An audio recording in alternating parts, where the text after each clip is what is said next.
지난 9월 27일 한국과 일본이 약 40년 만에 대륙동 공동개발 협정에 대한 회의를 열었습니다.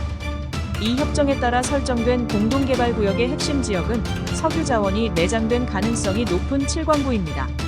일본이 경제성이 없다는 이유로 소극적인 태도를 보여 그동안 진전이 없었으나 협정 종료 통보 가능 시점까지 약 9개월을 남기고 양국이 다시 협상 테이블에 앉게 되었습니다.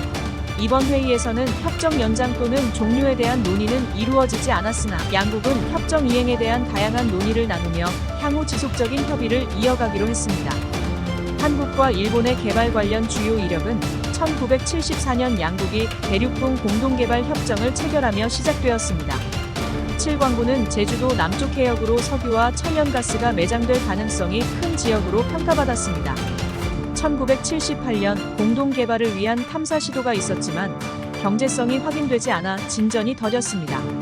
이후 1980년대 들어 일본은 경제성이 부족하다는 이유로 공동개발에 소극적 태도로 변했고 1985년 국제사법재판소가 대륙동 경계 기준을 일본에 유리한 중간선으로 변경하면서 협상에 더 미온적인 입장을 보이게 됩니다. 이로 인해 1985년 제5차 한일 공동위원회 회의를 마지막으로 협의는 중단되었고 2002년에 다시 탐사를 시도했으나 경제성을 갖춘 유정을 발견하지 못했습니다. 그 후 2024년 협정 종료 통보 가능 시점을 약 9개월 앞두고 드디어 39년 만에 제6차 한일 공동위원회 회의가 열리게 된 것입니다. 일본이 처음부터 공동개발에 소극적이었던 것은 아닙니다. 1994년 유엔 해양법에 중간선 원칙이 발효되면서 7광구가 일본에 유리한 위치로 재분류되자 태도가 변했습니다. 일본은 경제성이 없다는 이유로 한국의 협의 요청에 응하지 않았고 최근 들어서는 협정을 종료하거나 유리한 방향으로 재협상하려는 움직임을 보이고 있습니다. 한국은 협정 연장을 통해 추가 탐사를 진행해 경제성을 확인할 필요가 있다는 입장입니다.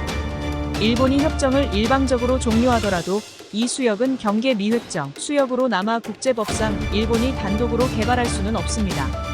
그러나 중국이 이 지역에 대한 권리를 주장할 가능성이 커지면서 한중일 간 해양 분쟁 우려도 제기되고 있습니다.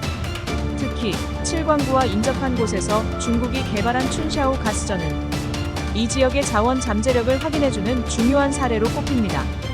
1995년 중국은 춘샤오 가스전에서 천연가스를 발견하고 본격적인 개발에 나섰으며 이후 지속적으로 생산을 확대해왔습니다.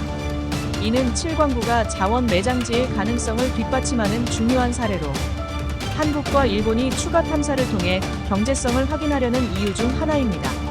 7광구의 자원 매장 가능성은 여전히 크며 이를 확인하기 위해서는 추가 탐사가 필요합니다. 2005년 미국 우드로 윌슨 센터는 이곳에 석유 1000억 배럴과 천연가스 200조 입방피트가 매장되어 있을 가능성을 제기했으며 이는 한국이 100년간 사용할 수 있는 막대한 양에 해당합니다. 다만 이를 확인하기 위해서는 한일 양국의 협력을 통한 공동 탐사가 필요합니다.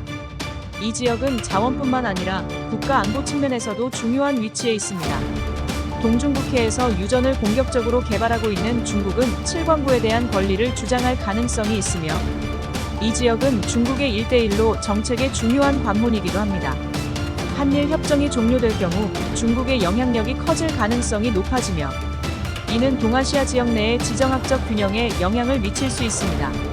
전문가들은 한국에게 가장 유리한 전략은 협정을 유지하고 공동 탐사와 개발을 통해 7광구의 자원 잠재력을 확인하는 것이라고 지적하고 있습니다.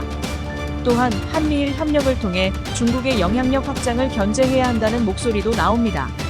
이번 회의를 계기로 양국은 협정의 연장과 공동 개발 가능성을 더욱 면밀히 검토해야 하며 중국의 세력 확대를 막기 위해 지역 내 협력 체계를 강화해야 할 필요성이 커지고 있습니다.